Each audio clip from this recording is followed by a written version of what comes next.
Hello everybody, welcome to another daily dose of gaming news and all that good stuff. And as always, I also publish on Rumble, extra support on Patreon and all that things there, here, socials, if you want to follow, it's always appreciated. So let's get started.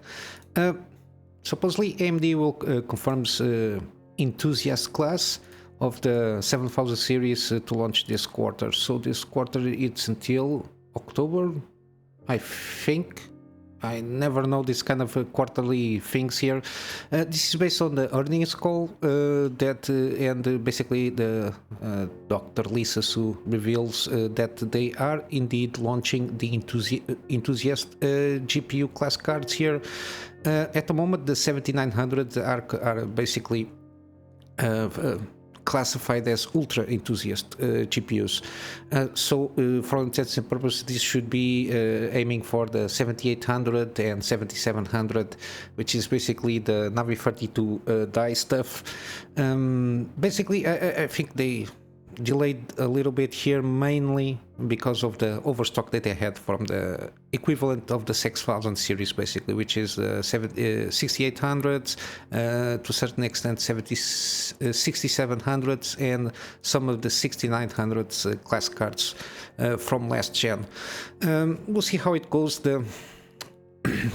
This generation of GPUs is not going very well, especially for us consumers. They are, I think, to a certain extent, almost all are wrongly named, so they are not well labeled, and of course that will reflect on the price of the GPUs. The GPUs is not bad. To a certain extent, there is no bad product. It's only a matter of how they cost to the consumer, and we didn't have a good we had some good promotions here and there, mainly from the 79 XTX when it was around $800. I think there was a promo like for a few days here and there on depending on I think mainly on the US market, the new WEG, I think it's called. It's a very decent price if that GPU is going around 800, but I think now it's almost 900 or something like that. It depends. And this is with AIBs, which is better. They are mainly almost all of them are overclocked by default. The XT variant, it's not that good. It was launched as to be an upsell for the XTX, which this card should be around $600, the XT version, give or take, to justify a price jump for example, $800 for the XTX, because it goes more in line with the performance to price to performance.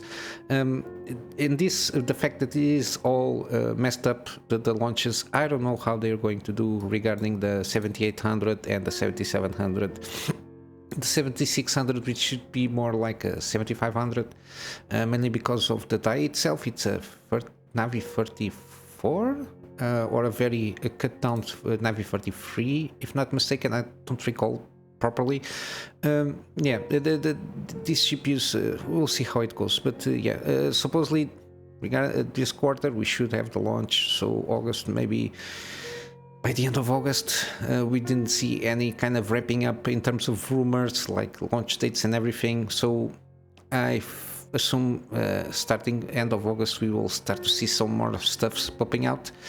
We'll see how it goes, but yeah, I just hope this has like good price to performance ratio, or else it's a generation to forget, unless you are assembling a system. But even though, depending on your budget, sometimes compensates to go still for last gen if there is stock available for the price there that they are still on the market. But yeah, it is what it is at the moment. We'll see how it goes.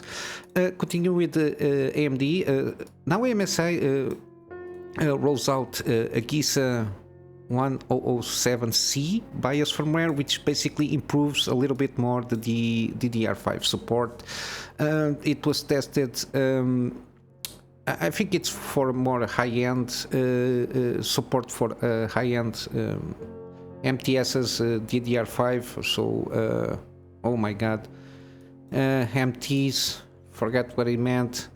But also to broaden the support of other DDR5 kits.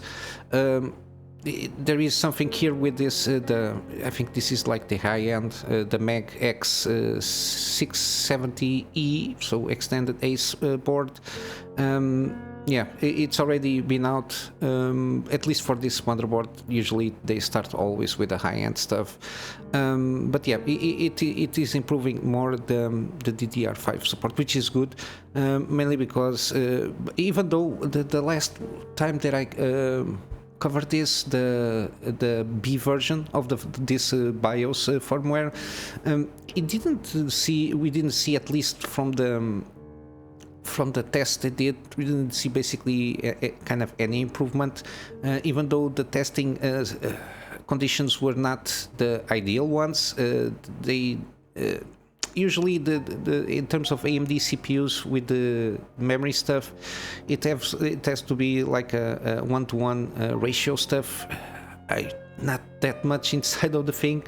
I don't have, for example, a system to test out this kind of stuff to give you more details. But yeah, it's good to see that they are at least improving the DDR5s. They are dropping down in price. We'll see more support throughout the launches. Even on new CPUs, they will for sure will need support for high-end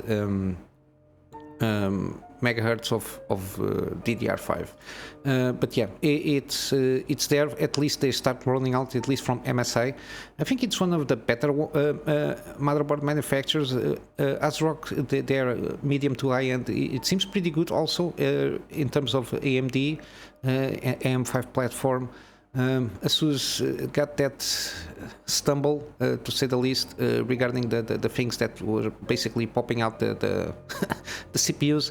But yeah, usually I always tend to go with MSI. I already talked about this in the past, that even when I had my DIY system, I usually tend to prefer, at least in my market, which was basically Europe, MSI tends to be very good on price to performance. Regarding other brands, and yeah, basically it was always ASUS, some ASRock's, MSI, and at top of my head, there is more brands that there were at the market, but MSI usually was the better ones here. Now for gaming news, we got Baldur's Gate 3. The final download says it's not that small, around 122 gigabytes. The only thing that I did to cover this is basically players will not be able to preload the game, and even mainly because of the early access save files. The first act, which was on the early access Steam page, at least on the Steam, they did a lot of changes, and for that you basically have to re-download the game again, and the save files will not carry over. They've been talking about this for some time now, to warning people that if you think you can transfer the saves, it will not be possible because of the changes basically from the game. I think they expanded a lot, even with like choices and everything, and the fact that I think they spend a little bit more on the story, so the changes on some choices for sure will interfere on the save files there. We have here the global launch here, the map. So basically 3rd of August, so tomorrow in my time zone, should be around 6 p.m. I'm here, 7, 8 p.m. because this is Dubai time, so it's around here. Dubai, it's kind of this here on the Gulf Sea. I forgot the name, the technical name. And yeah, and also 4th of August from Tokyo to Sydney and Auckland and all that stuff here. Yeah, it's basically what I got here from Baldur's Gate. Also, we got some news from Stalker 2. Supposedly it's going to be playable at Gamescom. Gamescom will happen by the end of this month in Germany. There is a lot of stuff that Xbox is trying to wrap up. There was some rumors that maybe there is a Starfield playable stuff there, but I don't think so, because the game is going to be launched very early, and for sure people they don't want to try to for people to play some stuff and then spoiler things here. But supposedly Stalker 2 will be playable at their booth.